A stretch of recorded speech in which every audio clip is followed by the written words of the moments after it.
Hello, everyone, and welcome back to The Letter, where we are on our way to Anselm Village, back to the mansion. This can only end well for us, right? I'm hoping it ends in horror. Yeah, that'd be good. I'll take some horror. And no more Young and the Restless version.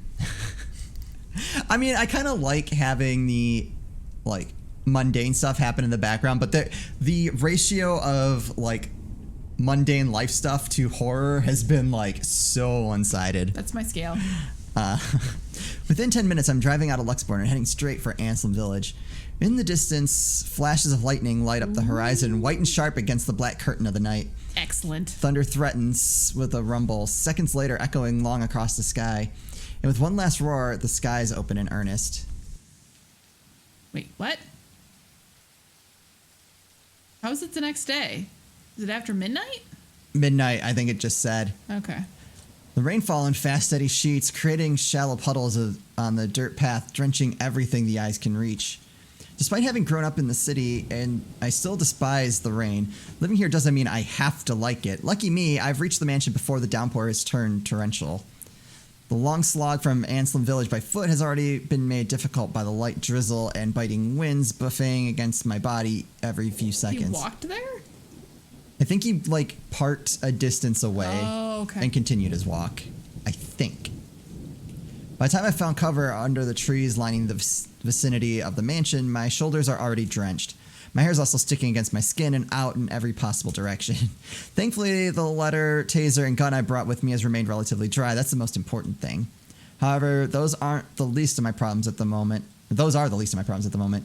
Sometime after the housewarming party, scumbag, Reich, has suddenly grown a brain and tightened the security around the mansion. Ooh, what do we got? A guard is now stationed in every possible point of entry. The main entryway, the back door leading to the kitchens. Hell, it's almost a miracle no one has spotted me once I entered the property, although that's probably because I kept close to the forest. While I can always create a clever way in for myself under this deluge, it'll be difficult to do so without making much noise or leaving tracks. I don't really have the luxury either, do I? Considering how off this place feels since I stepped on the property and the mansion came into view, every lights is off. Even with the security personnel on patrol outside, the whole house itself, it feels empty, eerie, too quiet. Normally I'll pass it off as some kind of power outage because of the storm. It's not a far off conclusion when this place is almost in the middle of nowhere. However, something just feels wrong. Something happened here. Yes, Ash, I completely agree. Something happened. Did they find Marianne? Oh, I wonder. Or about to.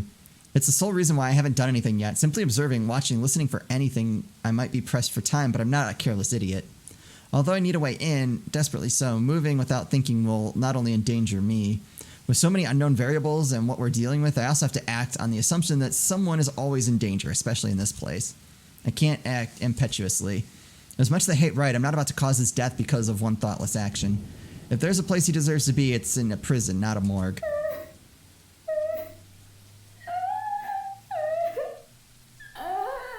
Ruh-roh. So when a hoarse, painful sob suddenly rings out above the loud pitter-patter of rain, only then do I stir. A woman. Perhaps a servant? How are you this dumb? It's the freaking ghost, you idiots! Or worse, Hannah, like right? Hannah. No. It's coming from the forest. We be dumb. Just right up ahead, in fact. Not too far from the house. Regardless, I give this place a quick, wary glance before following the noise. Carefully keeping to the shadows, one cautious step after another. Louder and louder it goes as I near. Shocker! I didn't see that coming. Until it abruptly turns into a loud, desperate, anguished cry. I break into a run. One nervous hand ready on the gun holstered at my hip and the other raised for balance as I scurry across the dense understory. Dead leaves crunch under my shoes, but I pay it no mind. There's only the voice, the woman, and... Nothing! Abruptly, it all stops, and I'm met with a sudden hush. Blank. Empty. Almost deafening in its stillness, even with my labored breathing and pounding heartbeats against my ears. Behind me, another branch breaks, and... Help me. This should go... well. Do we have a flashlight? By Yeah. chance? It's like dark and rainy. Dread surges within me while I spin around and take a hard step back ignoring the chilly pinpricks crawling at the back of my neck. But before I can even meet her eyes, the world unexpectedly pitches sideways, tilting and tilting till the ground beneath me finally crumbles. My hands fight for purchase, only to meet air. By then it's too late. My foot slips further and the rest of my body follows. Dark spots blur the edges of my vision. Black tendrils twist and coil around my limbs. Soft footfalls echo from the far distance, scurrying, scampering, moving in an odd rhythm with the sharp, piercing notes of her laughter. But more than that are the voices, lacing venom inside every crevice in my head. Murmurs that jeer, scoff, and deride. Over. It's because you didn't listen. And over. It's all your fault. And over again. Why won't you believe me? A reminder of what I failed to do and who I failed. What I'm desperately trying to fix. A scream threatens to burst, but my throat closes off ever so slowly. A chill seeps into my every nerve in my body, washing away every sensation in me apart from one. There is only fear. Once again, her laughter echoes, a sound both bitter and unforgiving. It is the last thing I hear before she reaches for me. The ground trembles. The world slows to a stop. Uh-oh. Oh, we're in the dungeon. I'm wondering if this means we messed up somewhere. I don't think so. Because, like, it happened in Marianne's chapter, and we messed up that, We didn't mess up a QuickTime event, though. There's been nothing messed up. No, we messed up that one QuickTime event. We had to redo it. In Marianne's, not here. But I'm saying, like, this time I wonder if we made a bad choice or something. I don't think so. None of these choices seem like they make any difference but relationships. Maybe. Half darkness greets me when my eyes finally snap open, the soft patter of dripping water somewhere spurring my consciousness further. Think about it. There's no way he could have gotten into the mansion any other way unless he found another way in. With all the security guards. Maybe. But I'm wondering if we'd made different choices if he even would have gone at all. I think so. He's a detective. He's going to figure it out. Probably. I don't know. I'm just thinking out loud. Things that could happen. For a few short moments, I remain still, blinking away the dizziness. Allowing my vision to adjust to the lack of light and breathing to even out first, before pushing myself up one arm and attempting to stand. Turning alone is a struggle on its own. An inch of movement sends a stab of sharp pain right up my arm and my back, giving me another pause. Shit. I hope I didn't break anything. Fuck. There doesn't seem to be any injury or a major fracture, although the whole of my back does feel sore and raw. Probably from where I skidded down prior to landing myself here. A comforting thought. The second attempt comes easier later, though no less painful. And by the time I'm back on my feet, the exertion has left me gasping in short, shallow breaths and leaning heavily on the wall nearest to me. Behind me, a light draft blows in from where I've fallen in. Coming in short, sharp bursts, what's apparently an underground tunnel, and brings in the fresh, earthy smell of rain from the topside. Regardless, it fails to mask the old, musty scent of the place, a mixture of mold, mildew, dust, grease, and something distinctly foul, like death. More worrisome than the putrid, festering smell, however, are the cells that line both sides of the tunnel. Under the dim light, I can barely make out what's inside on some of them, but I already have a few ideas, all of which I refuse to delve into at the moment. Knowing how long this mansion has stood, somehow, no matter how unexpected finding the existence of this place is, it isn't too surprising. I wonder if Scumbag knows about this. I would highly doubt it. Yeah, unless his wine's in here somewhere. Right. Probably not, unless he's also the kind of person who takes joy in inflicting this kind of suffering on others. I don't really think so. He's rotten to the core, but not that rotten. He'll probably balk at this, move out at the first opportunity, and have it demolished.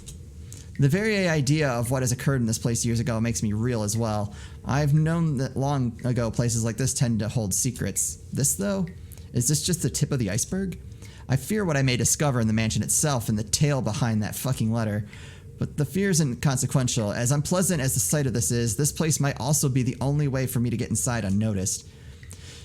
Sighing and taking one last gulp of clean air, I push away from the wall and delve deeper into the passage. Let's just hope it'll be smooth sailing from here on. Yeah, I'm sure everything will be peaches and roses from here.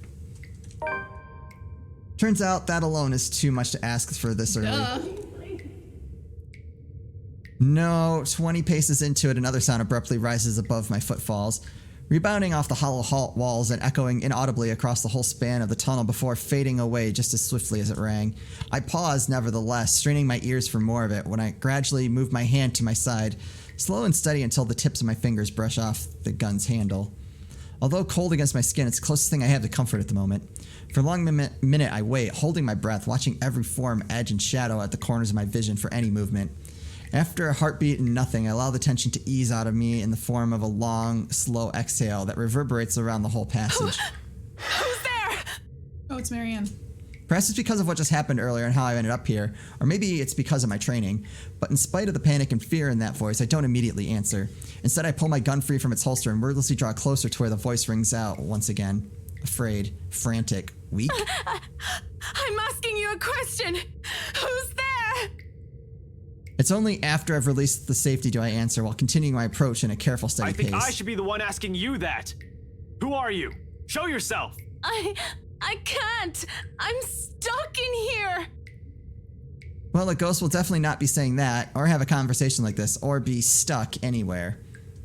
And as if to prove her point, she extends a hand from one of the cells ahead and waves. Then she pulls back, grips the iron bars, and rattles it lightly. I can't get out. Can you help? In 5 quick steps, I'm standing in front of the cell, and sure enough, a woman's inside. So this is because of a choice we made, because there was the butterfly thing. So I don't know. I'm wondering if maybe it's not Ash being here, if it's because we made a choice with Marianne to go to the cellar. Right. And that's kind of what started all this. So I'm wondering if that wouldn't have happened. No idea. I don't know how this game's stupid choices work. Yeah. In 5 quick steps, I'm standing in front of the cell, and sure enough, a woman's inside. Slumped on the floor, holding the bars with shaking hands, clinging to it as if it's the only thing keeping her upright. And not just any woman. You are, McLaughlin? The same one I met at G's 5 days ago, smashed drunk and babbling her frustrations about her employers. Holmes? No, not McLaughlin. McCullough. Marianne McCullough, famous interior design extraordinaire. Not so extraordinary now, with how exhausted and feeble she looks, trapped in a jail cell of all things. Her breathing's shallow and there's a paleness to her complexion. Sunken eyes, cracked lips, dry skin, all signs pointing to starvation and dehydration. What? How long have you been stuck in here? 3 days? 4? I don't know. I have no idea anymore. I just fell in and that woman, whatever. Can you get me out of here? Please. In a moment. But here, go feed yourself first before you fall over. I fish out the energy bar from my pocket and hand it to her. She's lucky I always have one on my person. For sudden emergencies or extended stakeouts, a little sugar to keep me going. Like any starving person, she wastes no time making a grab for it, unwrapping it straight away and taking in whole mouthfuls of it. Relief washes over her face at the first bite alone, although she's going to need more than that if what she said is true. But for the moment, it's enough to keep her alive. Good thing she seems to have a sense of to prioritize survival over comfort if the puddles on the corner of the cell indicates anything. Without water, the human body can only survive 3 days. No food, and I'll give it an average of 3 weeks, though even then it won't be a pretty experience. Granted, some have survived longer than that. She's still fortunate I found her when I did. Now to get her out. My bobby pins won't be of any use, not like I need it. Unlike the ones we have at the precinct, a simple barrel hinge holds the gates to the cell together. Even without any special tools, I'll be able to lift the door and free her as I sit here and think about it instead of just doing it. Right. However, with how heavy it seems, I'll need a lever of some sort to help. What are you looking for? Some wood, a 2x4, I guess, a plank or a pipe, anything I can use as a lever. What Wait about here. a bone in that?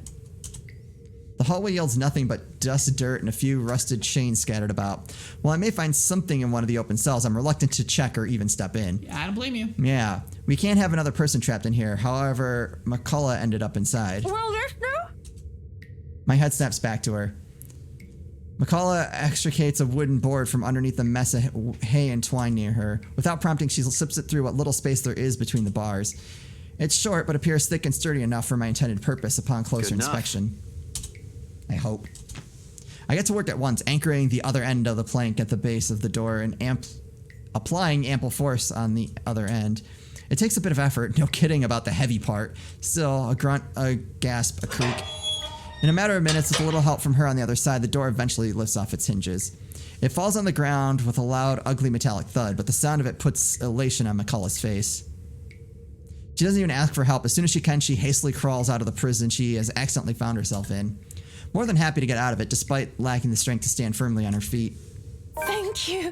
Thank you so much. Don't thank me yet. Kill a ghost. Still in dungeon. Don't know the way out. Right. Okay. Prison break achievement. After the second day, I was so sure I was going to die in there. You still might. If you didn't show up, I don't even want to think about it. How did you even end up here? For a second, she appears hesitant, looking away and fumbling awkwardly with her fingers. I was looking for something, someone. A contemplative expression flickers in her eyes, something that's close to wistful, like when a person remembers a memory she's fond of. It doesn't last too long, but it still leaves me the impression that I've suddenly walked into something private. Something deeply personal for her. I'd rather not ask. So this whole tunnel, at the end of it, it leads right inside the mansion? The wine cellar. Right into the kitchen, then. There's a door of some sorts. I don't know. I think I pulled or pressed something somewhere. I was in a hurry, and I'm not sure if it'll open from this side. Hell, this place wasn't even in the floor plans! What do you mean? Does that really matter now? We have to get out of here! People died in this place! Kids! Oh God! Kids! I could have shown you, but that thing won't turn back on anymore. It's like it only waited for me to see it before shutting down or something. How long has that thing even been in there? But those poor kids.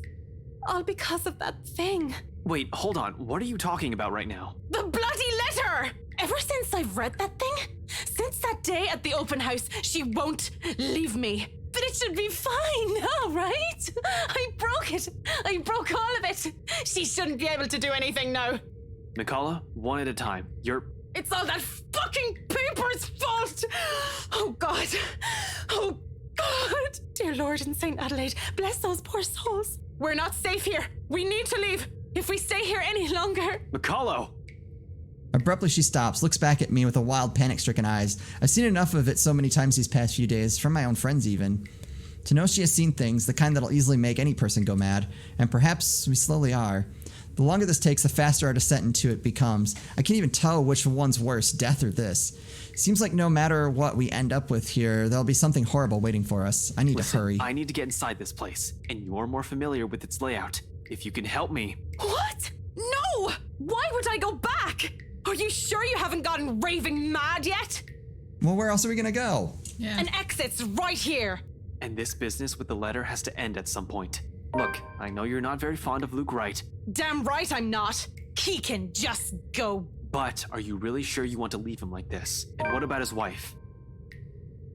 It strikes a chord. There we go. So I wonder if we had been better friends with Luke, I wonder if the first one would have worked. She falters, grows quiet as the tension lifts from her and her shoulders slump. Nobody's friends with Luke. No. Nobody. I do understand her issues with this. In fact, she doesn't have to go with me. Only tell me enough info so I can figure it out on my own. She can always leave afterwards, be done with this whole damn mansion in the letter.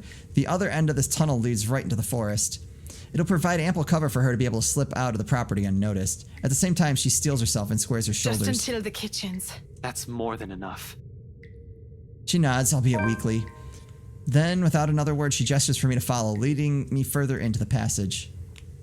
Occasionally she'll stop, find purchase on the wall to catch her breath, but throughout the short walk, she asks for neither a break nor assistance. I suppose that's something we have in common. Eventually, we get to a dead end.